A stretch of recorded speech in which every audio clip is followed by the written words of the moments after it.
Amém. Você pode celebrar o Senhor com palmas, louvando, agradecendo ao Senhor por essa liberdade.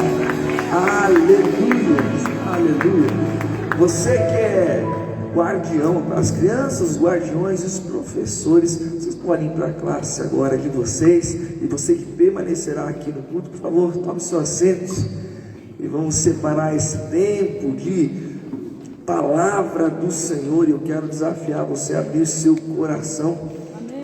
Mais uma vez, obrigado, pastora Muniz, pela oportunidade, amiga, de estar aqui. É sempre um prazer, eu amo estar aqui. E toda vez que a pastora me convida e eu não consigo estar aqui, dói meu coração, porque eu gosto de estar aqui com vocês. É sempre muito bom. Então, obrigado pelo privilégio, viu? Obrigado mesmo, é muito bom mesmo. Eu queria falar hoje sobre um tema: conectados, uma vida conectada à vontade de Deus. Uma vida conectada à vontade de Deus. Queridos, nós vivemos na geração mais conectada do planeta, no tempo onde existe uma conexão, onde você se conecta de inúmeras formas com pessoas. Nós sabemos disso porque certamente, se você tem um celular, se você tem um WhatsApp, se você tem uma rede social, ou se simplesmente você tem relacionamentos, automaticamente nós nos conectamos com pessoas.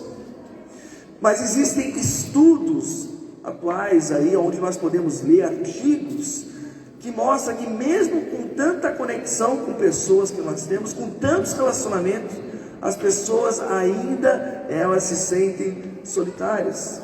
As pessoas ainda se sentem ansiosas, sozinhas, mesmo com tantos relacionamentos. O grande desafio é que automaticamente, quando eu tenho uma percepção de um relacionamento, de uma conexão com as pessoas, onde eu não tenho profundidade no relacionamento, naturalmente eu posso transferir essa superficialidade no meu relacionamento com Jesus também. Infelizmente a vida é assim, por conta da rotina, por conta dos desafios da vida. Nós transferimos a forma como nós lidamos com as pessoas, que muitas vezes não existe profundidade, não existe tempo, não existe talvez ali uma intencionalidade de investimento no relacionamento, e é superficial, e nós transferimos isso da forma como nós lidamos com Jesus.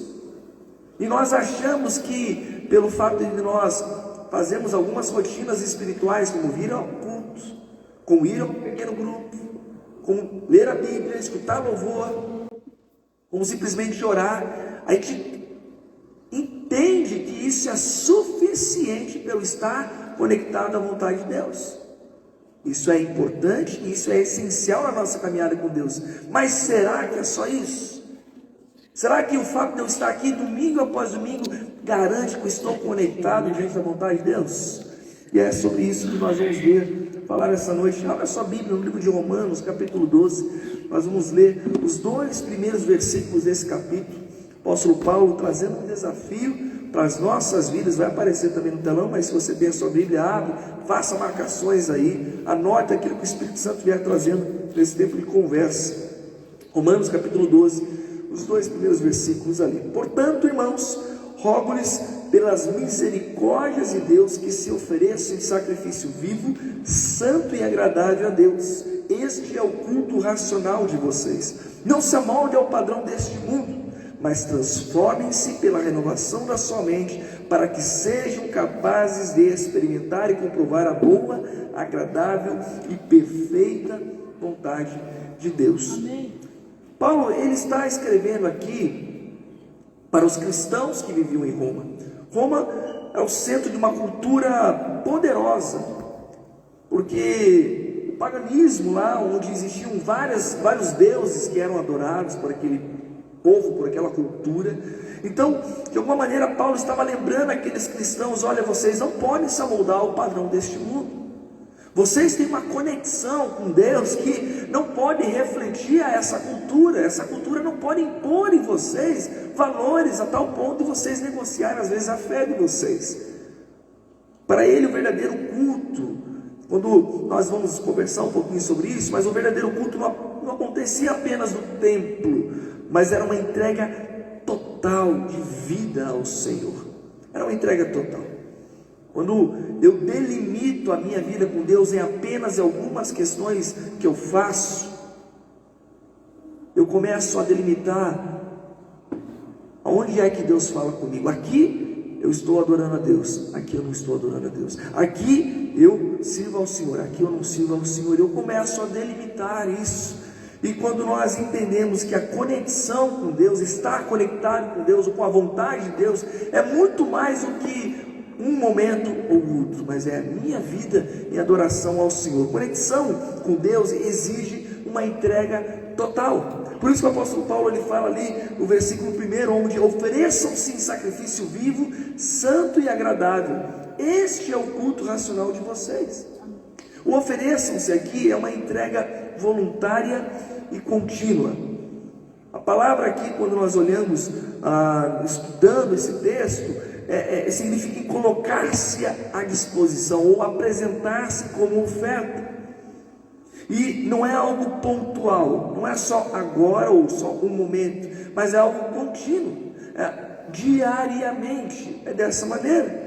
Por isso que eu não me conecto com Deus apenas quando eu venho a um culto, ou quando eu faço aquilo que eu delimito espiritualmente falando, mas eu adoro ou me conecto com Deus, ou deveria me conectar com Deus em tudo aquilo que eu faço, tudo aquilo que eu penso, da forma como eu reajo. Paulo está falando aqui de um sacrifício vivo, alguém que escolhe voltar diariamente no altar do Senhor. É como se eu pudesse chegar na presença do Senhor e falar: Senhor, eu estou aqui mais uma vez, não porque eu sou obrigado, não porque a pastora me pediu, não porque meu líder de pequeno grupo me pediu, mas porque eu entendo que eu sou totalmente dependente do Senhor, e eu amo o Senhor, eu quero viver para o Senhor. Sacrifício vivo, ele traz uma vida inteira entregue ao Senhor. Quando nós olhamos para o Antigo Testamento, os sacrifícios exigidos pela lei eram sacrifícios de animais que eram colocados no altar e sacrificados como entrega de adoração ou consagração. Então, quando nós olhamos, o altar ali era algo que morria para agradar a Deus. Mas o apóstolo Paulo aqui, ele traz uma mudança radical. O sacrifício não é mais um animal e nem algo morto. O sacrifício sou eu e você. Amém. E vivo, por sinal. Aleluia. O sacrifício somos nós. O autor de Hebreus, capítulo 13, versículo 15, ele fala: por meio de Jesus, portanto, ofereçamos continuamente a Deus um sacrifício de louvor, que é fruto de lábios que confessam o seu nome. Não se esqueçam de fazer o bem e de repartir com os outros, pois tais sacrifícios Deus se agrada. Quando eu escuto um testemunho como esse, que um grupo vai até um lar de crianças, uma situação de vulnerabilidade, e separam de um tempo, separa um valor onde corre atrás para fazer as coisas acontecer, é esse o sacrifício que Deus se agrada. É muito mais do que eu me agradar, mas eu agradar ao Senhor através da minha vida. E aquilo que o apóstolo Paulo traz aqui, ele traz um contraste extraordinário, porque antes o culto, ele era localizado no templo, e ele envolvia rituais específicos. Agora não, o culto é a vida toda. Sabe quando você começa a cultuar ao Senhor? Não é quando você entra pela porta aqui, é quando você acorda na sua casa.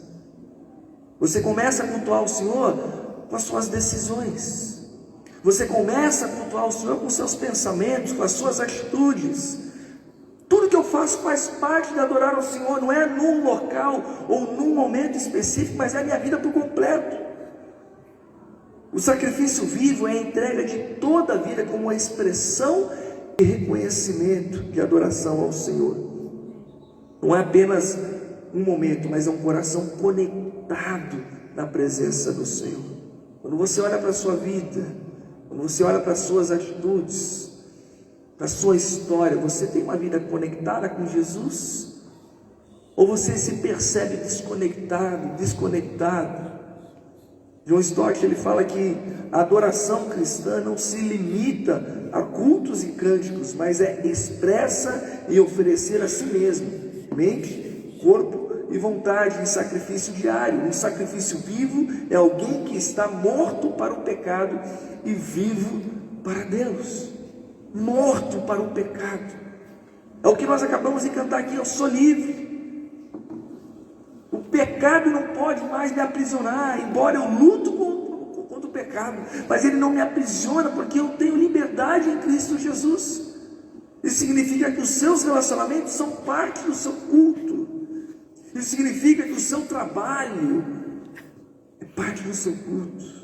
Isso significa que a forma como você lida com o seu dinheiro, com os seus bens, com o seu tempo, com as suas emoções, isso faz parte do seu culto ao Senhor.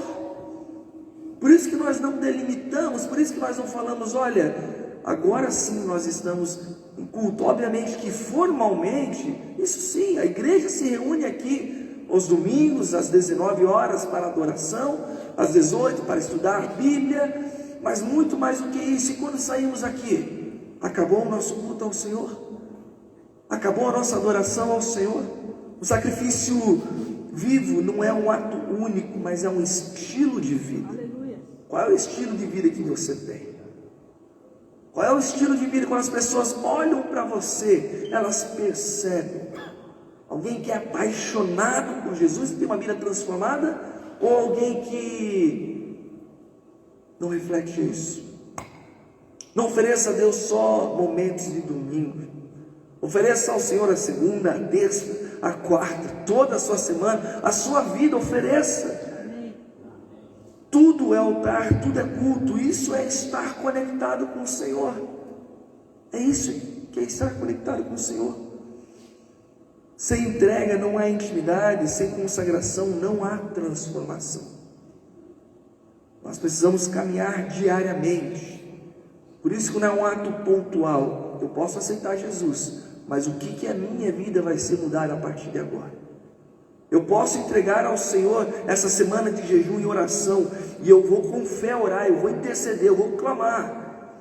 Mas o que vai mudar em mim a partir quais são os passos de fé que eu vou dar? Não é um ato pontual, mas é diariamente no altar do Senhor.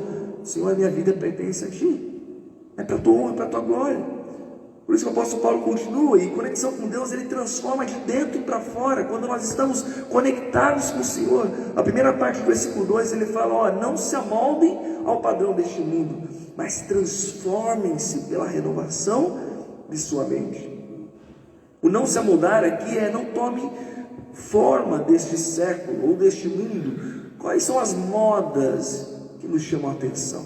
Quais são os valores que tem nos chamado a atenção? Qual é o padrão que estabelece as decisões que eu tomo? Não sei se você já ouviu essa frase. Normalmente a mãe fala para o filho, você não é todo mundo. Alguém já ouviu essa frase? Mas por que eu não posso? Meu amigo pode, você não é todo mundo. Queridos, quando nós estamos em Cristo, nós não somos todo mundo, porque o mundo está indo para um lado e nós vamos para o outro. O mundo faz escolhas diante dos padrões do mundo, mas nós tomamos decisões diante dos padrões de Deus, do padrão de Deus. É como se o apóstolo Paulo estivesse falando, não permita que o mundo dite a forma que você deve pensar. Não permita que o mundo dite a forma como você deve se comportar. Afinal de contas, eu estou dentro da empresa, eu preciso me adaptar a essa empresa. Mas se seu chefe pedir algo que você sabe que não pode fazer, como você vai se comportar? Não permita que o mundo dite quem você é, qual é a sua identidade. Quando nós estamos conectados com Deus, nós sabemos qual é a nossa verdadeira identidade. Então existem duas formas: ou eu me adapto a um padrão do mundo, ou eu me adapto ao padrão de Deus. Eu fiz um quadro aqui que vai nos ajudar de uma forma prática a pensar, e eu quero que você olhe pensando na sua rotina, pensando em você, na sua vida, ok? Quando nós olhamos para o padrão do mundo, a aparência importa mais do que o caráter. O caráter, ele fica lá embaixo, mas existe a aparência, porque afinal de contas eu preciso aparecer. Mas quando nós olhamos o padrão de Deus, o caráter, ele é moldado à imagem de Cristo. Eu não sou mais quem vive, mas Cristo que vive em mim. Quando nós olhamos o padrão do mundo, o mundo fala assim, siga seu coração. O que seu coração está falando para fazer? Faz. Siga o seu coração. Mas aí nós olhamos para o padrão de Deus, negue-se a si mesmo. Negue-se a si mesmo. Abandone as suas vontades. E na verdade, não siga o seu coração, porque ele é enganoso. Ele é enganoso. Aí nós olhamos para o padrão do mundo: busque prazer a qualquer custo, afinal de contas, só se vive uma vez. Então busque. Não dá nada. Mas o padrão de Deus é busque santidade, mesmo no sacrifício. Mesmo com sacrifício. Puxa, está difícil. O mundo está me pedindo, falando para cá, mas busque santidade. No padrão do mundo, você é o centro do universo. Afinal de contas, se você não é o filho de Deus, você é a cabeça, não é a cauda. Você é o centro. Não, o padrão de Deus, Cristo é o centro de tudo. Ele é o centro de todas as coisas. Quando nós olhamos para o mundo, o valor está naquilo que você tem ou faz. Então se você tem um carro, se você tem aquela casa, se você tem isso, então você tem valor. Mentira. Quando nós olhamos o padrão de Deus, o valor está em quem você é em Deus. É isso que te define.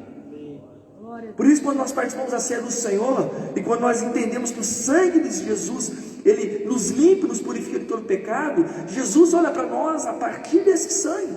Ele não olha a profissão, o que você tem, aquilo que você não tem. Ele olha através de você é filho, você é filha, e isso é suficiente. O seu valor está nele, e não no que você faz, no que você tem. Amém. E sim, ele vai te capacitar para que você tenha e você faça coisas desse mundo, mas para a honra e glória dele, não para mostrar ou se adaptar ao padrão do mundo, mas se adaptar ao padrão dele. A pergunta que fica é: em qual padrão você tem se enquadrado?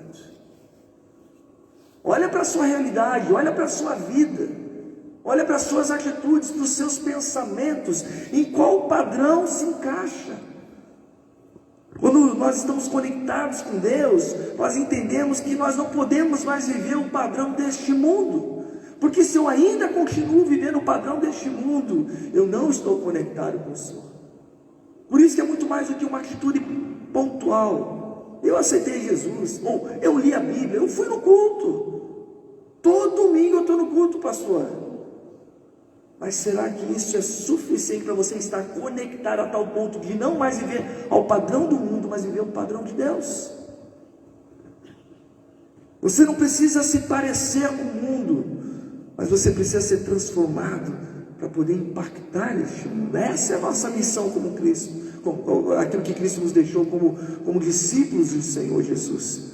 E por isso que Paulo fala assim: transforme-se.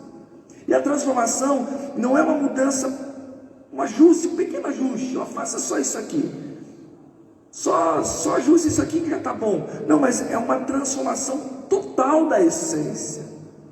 O que o apóstolo Paulo está trazendo aqui é uma palavra metamorfose.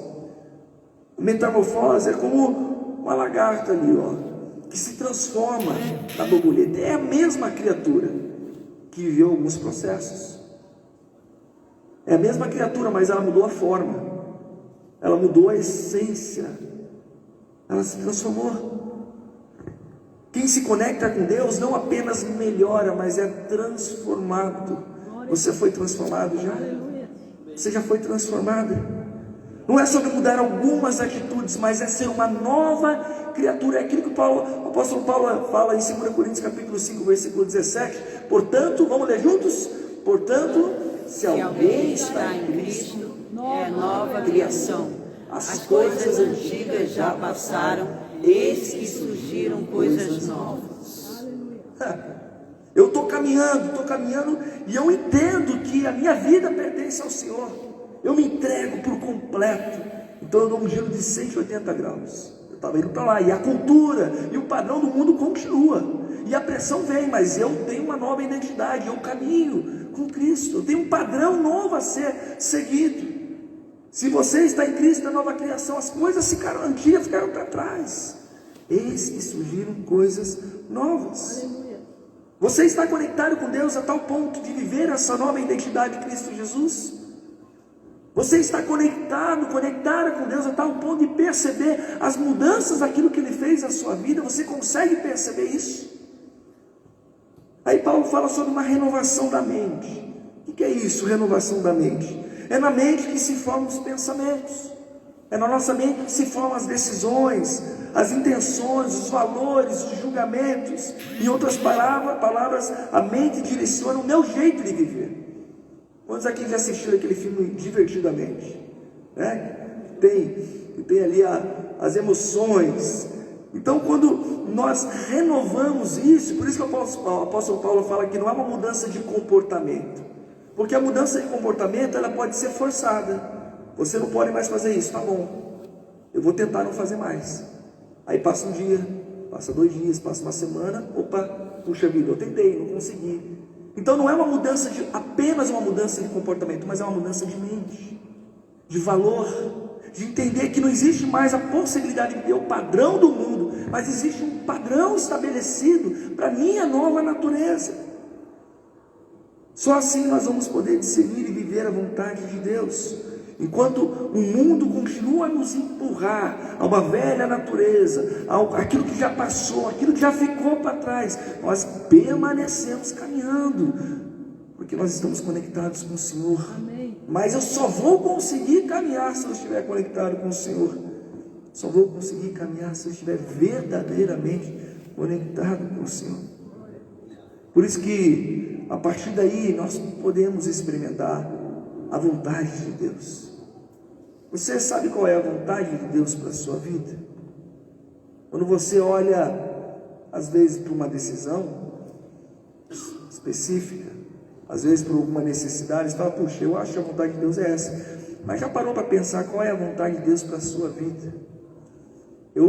Há uns 2 anos, 3 anos para cá, eu mudei a minha forma de orar quando eu acordo. Quando eu acordo, eu olho para a minha agenda, para minhas atividades, aquilo que eu tenho de agenda fixa, ou aquilo que vai acontecer, e eu falo, Senhor, aqui está a minha agenda. A pergunta que eu faço para o Senhor é qual é a agenda do Senhor para a minha vida, porque eu me planejei para isso. Agora o Senhor tem planos para a minha vida. O Senhor tem vontades para a minha vida. Qual é a vontade do Senhor para a minha vida? Qual é o desejo do Senhor? E a segunda parte do versículo 2, o apóstolo Paulo fala, né? Para que sejam capazes. Então vocês vão viver tudo isso para que sejam capazes de experimentar e comprovar a boa, agradável e perfeita vontade de Deus.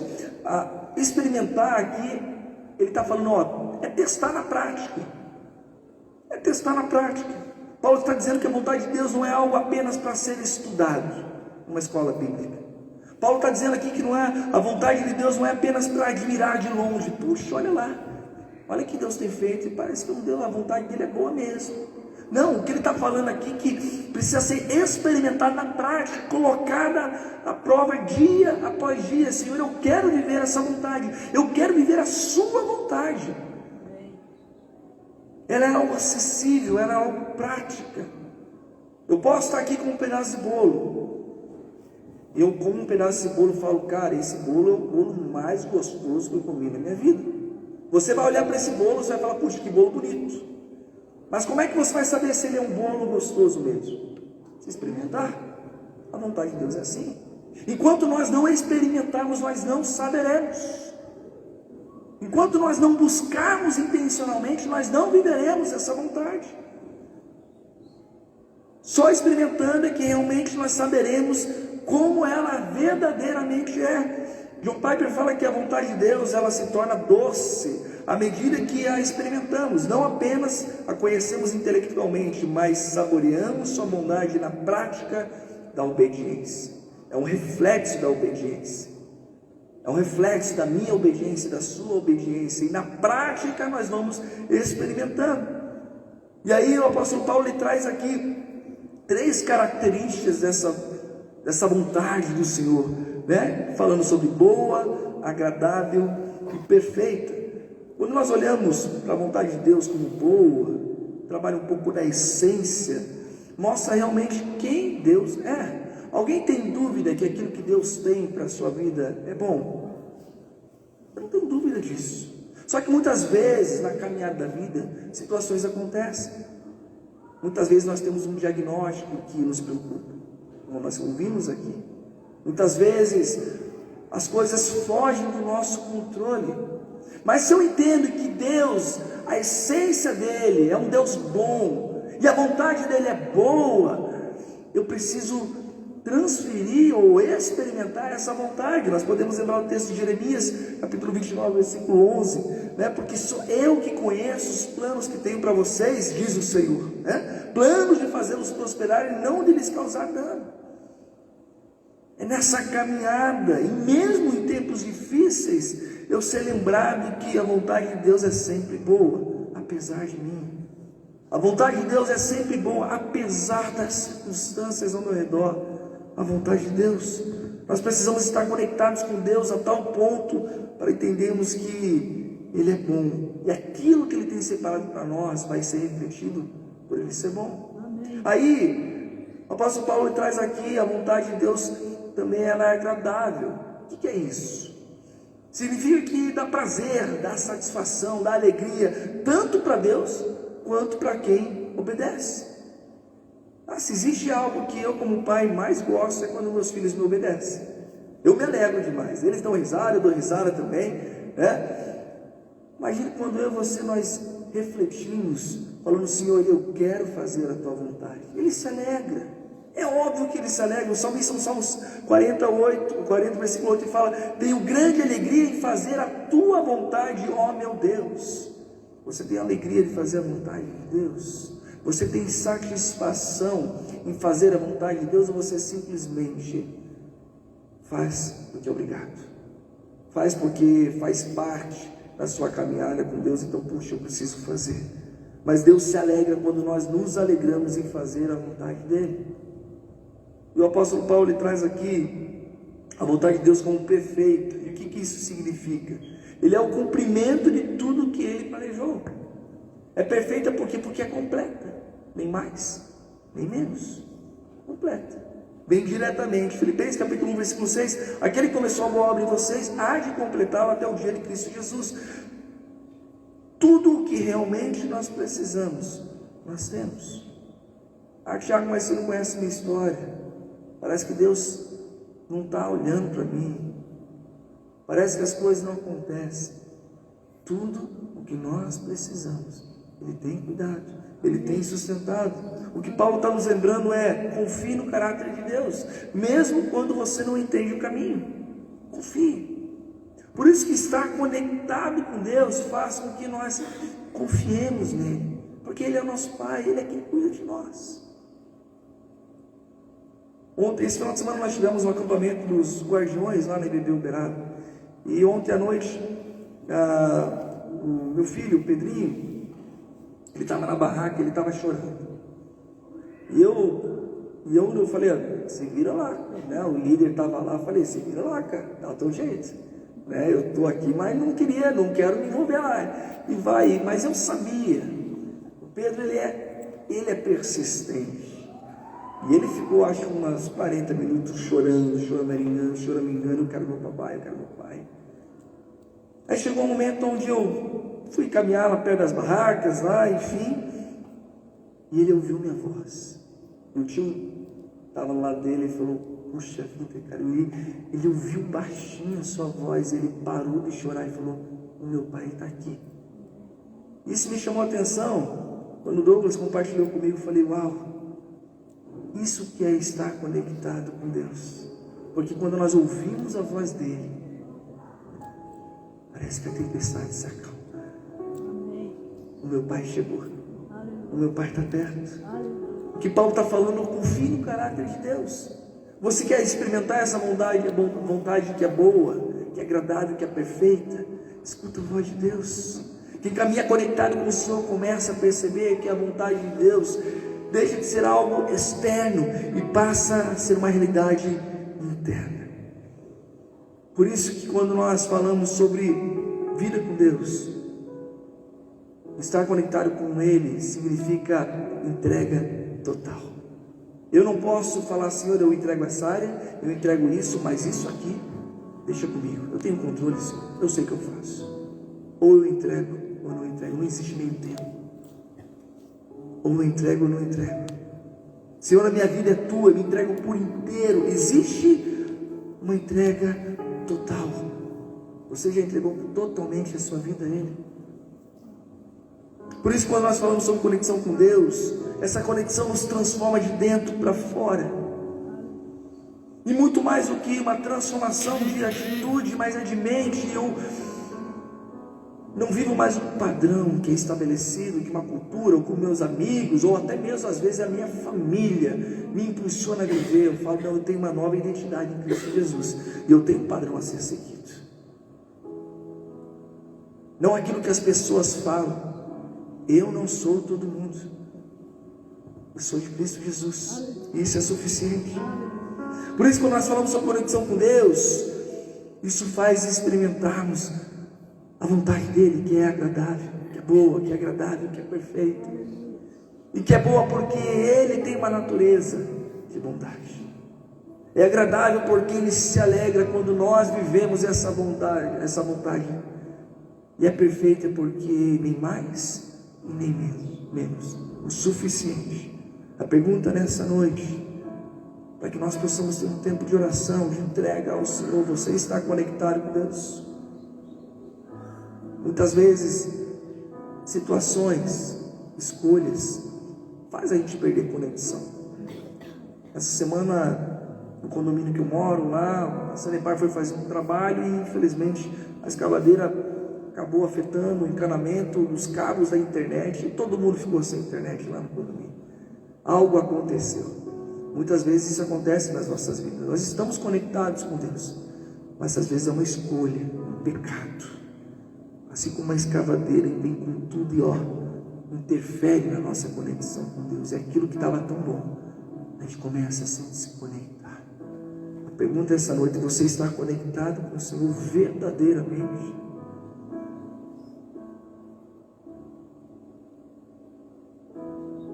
Feche seus olhos.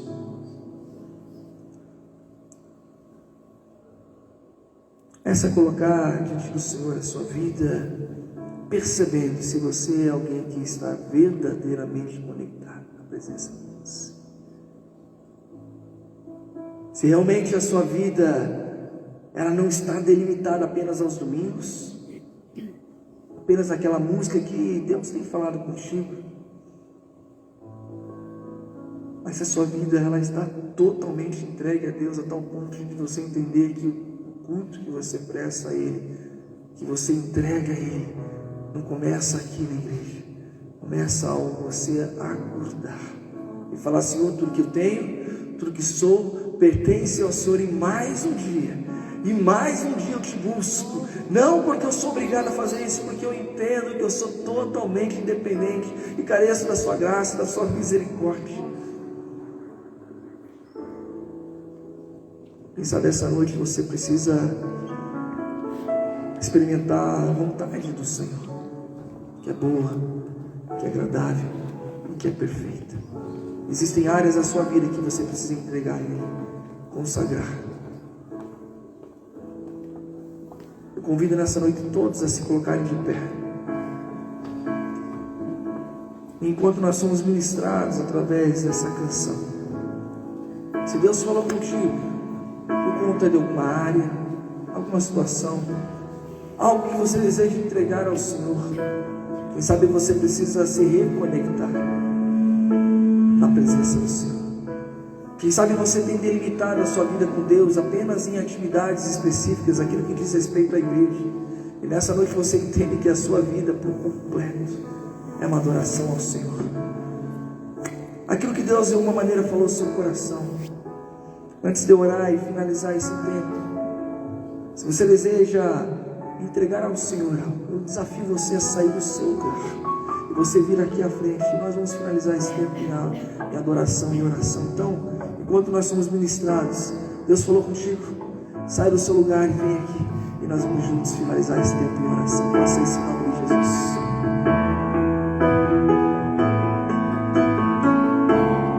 Pode me seguirá, Senhor. Tua bondade me seguirá, Senhor. Eu me rendo diante do meu ser, entrego tudo a ti. Tua bondade me seguirá, Senhor. Tua bondade me seguirá,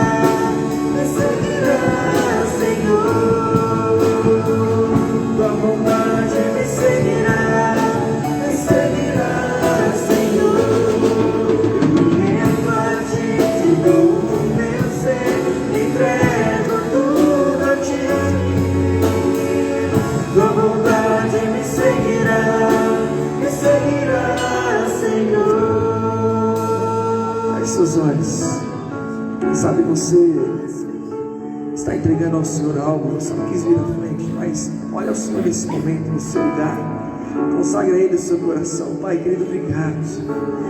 Obrigado porque nós podemos estar conectados na sua presença, Deus, que é muito mais do que eu simplesmente delimitar um lugar, um espaço, um momento, mas eu entregar a minha vida por completo, Deus. Obrigado porque eu não preciso me amoldar um padrão do mundo, Deus, onde muitas vezes a influência, até mesmo as conexões que eu tenho com as pessoas me impulsionam a viver ao padrão deste mundo. Mas obrigado, porque numa transformação de vida, numa entrega, uma nova identidade que só o Senhor pode dar, onde as coisas antigas, as coisas velhas ficaram para trás, eis que tudo se fez novo, uma nova criação, Deus. E através dessa nova criação nós podemos viver o padrão do Senhor, Pai. A minha oração para essa igreja, Deus, que essa igreja seja um reflexo do Senhor por onde passar, em cada casa, sobre cada vizinho, em cada local de trabalho, em cada região, que cada um aqui passar, Deus, possa ser uma expressão do amor do Senhor, Pai, diante de um padrão que reflete a majestade e a grandeza do Senhor, Pai. Obrigado porque a sua bondade, Deus, ela nos constrange a ter uma vida que entrega completa, não partes da minha vida, mas por completo, Pai. Por isso nessa noite, recebe a nossa adoração, Pai, recebe a nossa vida, Pai, recebe tudo que temos e somos. Nós queremos viver a vontade do Senhor, que é boa, que é agradável, que é perfeita. Ah, Senhor, que assim seja sobre as nossas vidas. Ah, Senhor, nós entregamos e nós consagramos a Ti, Pai. Nós oramos assim, Pai, em nome de Jesus. Amém.